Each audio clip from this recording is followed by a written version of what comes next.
the work that we had done throughout the 2 semesters really, there was a major impact with a number of those scenes. That's right. Particularly the scenes that we worked with the actors and actors on, where they were, like the Lady Macbeth scene, sort of stands out to me, the Othello, Merry Wives of Windsor, and Mercutio as well. That was really great work that we had done over a long period of time. Actually, way back in the fall, when I think the Mercutio was one of the first things we looked at. That's right. Now, one thing we saw when we had the talk back after the performance was that there were a number of people in the audience who had never been to an opera before. And they were enchanted by the opera performances. Yeah. And I think that it had to do with the ways in which the Shakespeare Theatre, which they did know, helped to frame and clarify the opera and tuned up their ability to hear the opera in a way that they would never have had if they hadn't had that side-by-side effect. We used to take for granted that when people would come to an opera scenes program that they knew the source material. Or when these operas were written, it was very much taken for granted that they would know the Victor Hugo or whatever it might be. And now we can't really make that assumption. And so what many times we have to do is we have to create a big program with a lot of synopses in it or explanations. A lot of times in scenes programs you have people come out and you talk through, in this scene you will see, Dr. Schmoschmo, talk to Frou-Frou. And you really have to explain things. And the thing that was great about the scenes program is we really didn't have to do that. That's right. And it taught me, as somebody who programs these sorts of things, I'm very much interested in the future, figuring out how to continue to do that. Maybe not in an exact way, but looking at the source material and trying to provide a context.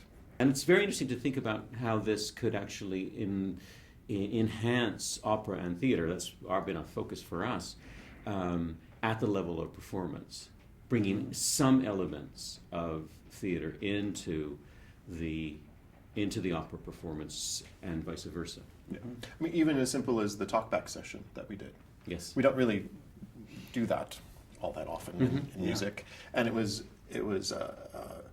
stimulating, electrifying. I learned quite an awful lot from the audience. I think it was terrific to do that.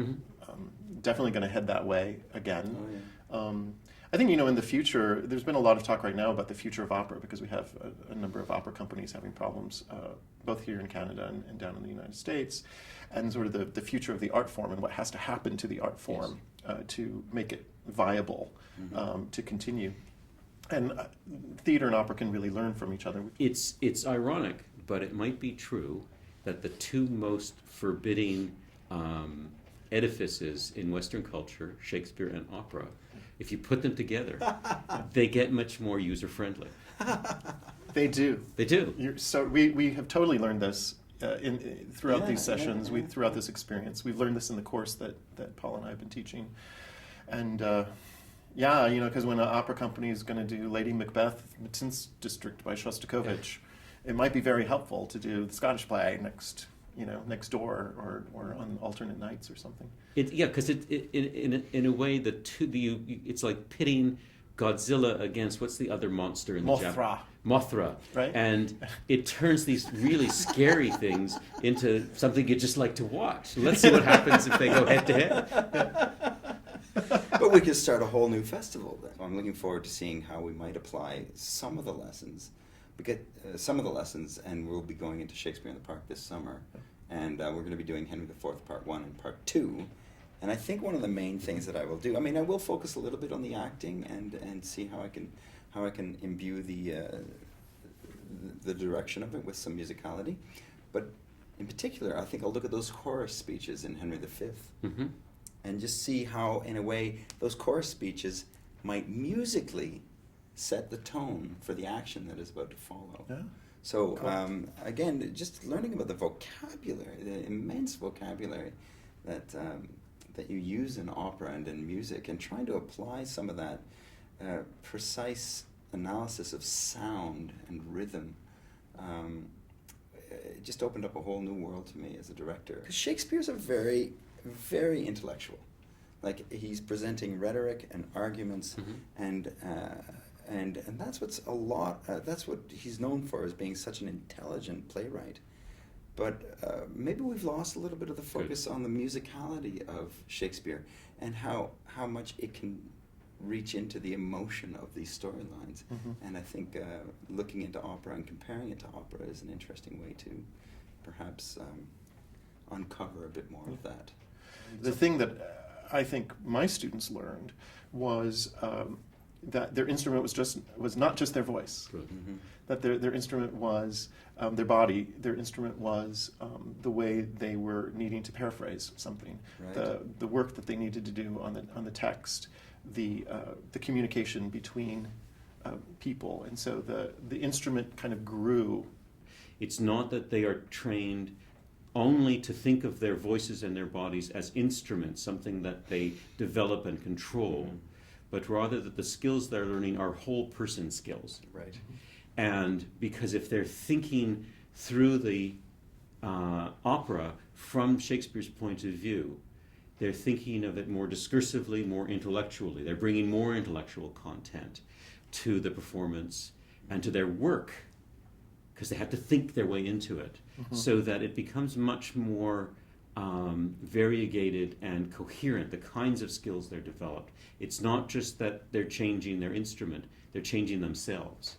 And that I think is a really valuable pedagogical lesson that we take away from this. When you get a scene Falstaff from Falstaff by Verdi, it's about making sure all the rhythms are right and all the notes are right, and then when you've done that, hey, you've succeeded.